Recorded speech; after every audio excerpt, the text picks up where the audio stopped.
প্রথমেই যে প্রশ্নটা করব যে গোটা শহরে একটা খবর যে আলিপুর চিড়িয়াখানায় নতুন অতিথি এসেছে, রয়্যাল বেঙ্গল টাইগারের দুটো শাবক হয়েছে, খবরটা ঠিক? না, এভাবে ঠিক নয়। অন্য অনেক কিছু সম্বন্ধে যেমন গুজব রটে, এটা একটা পুরোপুরি গুজব। এবং আর একটা ইমিডিয়েটলি সেরকম কোনো সম্ভাবনাও নেই।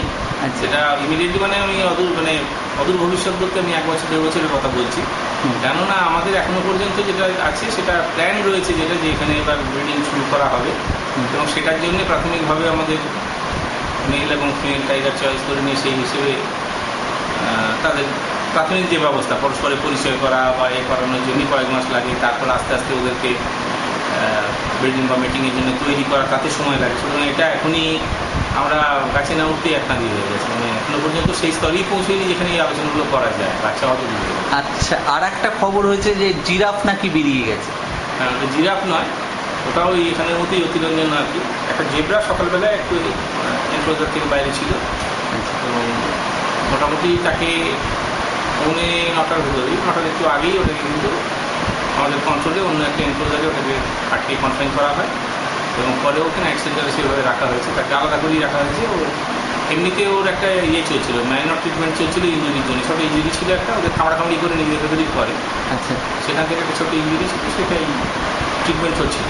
আচ্ছা, তারই ফাঁকে এখন এটা পরবর্তী স্টেজে আমরা দেখতে হবে যে কোথা থেকে কীভাবে হলো, এবং যদি সেরকম হয় ভবিষ্যৎ প্রিকশনগুলো আমরা কী নেবো। তবে চিড়িয়াখানা থেকে নতুন জানোয়ার ওইভাবে এনক্লোজারের বাইরে চলে আসাটা এই নতুন বা প্রথম নয়, হয় যখন হয়ে থাকে আমাদের সঙ্গে সঙ্গেই কিন্তু তৎপর আমাদের কর্মচারীরা চেষ্টা করে। আগেও যেটা করেছেন আমাদের নিজের কর্মচারী অফিসার, এমনকি নিজে ওই অ্যাসিস্ট্যান্ট ডিরেক্টর এবং আমি করবো, তারপরে এসে হাজিরুল্লাহ যখন আমি তারপর থেকেছি ওই ধরে ওর প্রপার এনক্লোজারে ঢোকানোর জন্য, একটা জায়গা থেকে সেটা দেওয়ার জন্য। এটা কিন্তু স্টাফেরা করে থাকে, এবং এটা এর আগে পাখি, অন্যান্য জন্তু, সাপ, হরিণ এক্ষেত্রেও হয়েছে, ধরাও পড়ে গেছে, সেগুলো সব খবর হয় না। তবে আমাদের এটা কেন হঠাৎ এত আউট অফ প্রপোর্শন একটা ব্যাপারটা হয়ে গেল, এবং এই অন্য পুজো বাঘের বাচ্চা কাছে এগুলো কারণটা আমার জানা নেই। আচ্ছা আচ্ছা স্যার, আর একটা কথা জিজ্ঞেস করছি যে বছরখানেক আগে, সম্ভবত বছরখানেক আগেই হবে, যে নাগেরবাজার অঞ্চলের একটি বাড়ি থেকে 3টে শিম্পাঞ্জির, 1 বছর হয়নি এখন, 1 বছর, ফেব্রুয়ারি মাস, মানে কয়েক মাসই হয়েছে। হ্যাঁ, 4 মাস হয়েছে ম্যাক্সিমাম। তো তারা তো এখন এখানেই আছে, তো এখন এমনি ভালো আছে। আচ্ছা, ওদেরকে খাঁচায় ছাড়া হবে সেরকম পরিকল্পনা? এখন গরমটা খুব বেশি, মাঝখানে বৃষ্টিও হচ্ছে, ওদের তো একটুখানি এমন একটা সময় ওদের অ্যাডজাস্ট করাতে, ওরা তো জন্মেছে কীভাবে জানি না, সে আমেরিকার কোন জায়গায়, এবং তারপর থেকে এখানে এসেছি যখন ইন্ডিয়া, তারপর থেকে ছোটো খাঁচাতেই ছিল যখন কিন্তু ডিলারের বাড়িতে ছিল। তারপরে আমাদের এখানে আসার পর এলাকাটা অনেকটা বাড়িয়ে দেওয়া হয়েছে, ওদের ঘরে প্রয়োজনে পাখার ব্যবস্থা করা, এবং এমনকি মসকিউটো রিপেলেন্ট যেটা আছে, লিমিটেটার দেওয়া, সেটাও আছে। আর ওদের দেখাশোনা করার জন্য সিসিটিভি বসানো আছে। এই যে টোটাল ফেসিলিটিটা কিন্তু আমরা ওখানে করে ফেলেছি। এবার বড় এনক্লোজারে আনতে গেলে সেই পারমিশন আমরা পেয়েছি রিসেন্টলি গভর্নর আদালতে, কিন্তু সেটা এই গরমের জন্যে আমাদের একটুখানি গরম, বা যদি আচমকাই যে মনসুন শাওয়ারটা হচ্ছে, বৃষ্টিতে ভিজলে ওরা অসুস্থ হবে, এই গরমেও কিন্তু ওরা যে সুবিধাটা ওখানে পাচ্ছে সেটা পাবে না। সেই জন্য কয়েকটা দিন আমরা ওয়েট করছি, যদি সেরকম হয় ওয়েদারটা যখন ফেয়ার হবে, ওদের জন্য ব্যবস্থা করা আছে, অল্টারনেটিভ ব্যবস্থা করে নিয়েছি। আপনারা দেখবেন শিল্পাজির খাঁচার এখানে 8 ফুট উঁচু জাল দিয়ে দেওয়া হয়েছে, যাতে কিনা বড়কে বাবুকেই বলি বা ছোটো শিল্পাঞ্জিদেরকে, যাতে লোকে ওই খাবার দাবার দেওয়া বা অন্যভাবে উত্তপ্ত করা যায়, করে অনেকেই করে থাকে। কিন্তু যে খাবার খাওয়ার কথা নয়, কেক বা অন্যান্য ভাজাভুজি, চিপস, এই সমস্ত ছুড়ে দেওয়া হয়।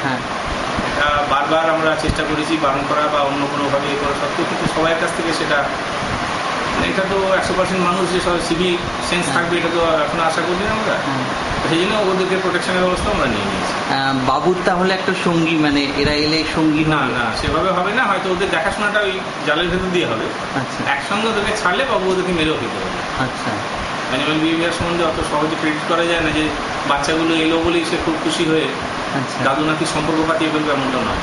আচ্ছা, আপনারা মানে আগে নজর রাখবেন যে কেমন বিহেভ ভালোভাবে দেখতে হবে কিরকম বিহেভ, এবং সবচেয়ে বড় কথা নজর রাখতে গিয়েও যদি একটা চড় মারে তো একটা বাচ্চা মারা যাবে।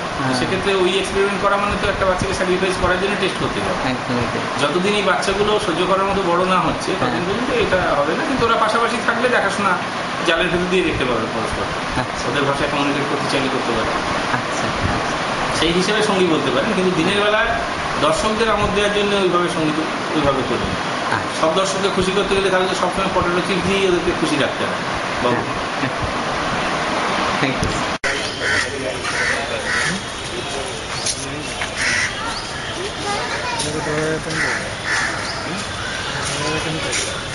Thank you.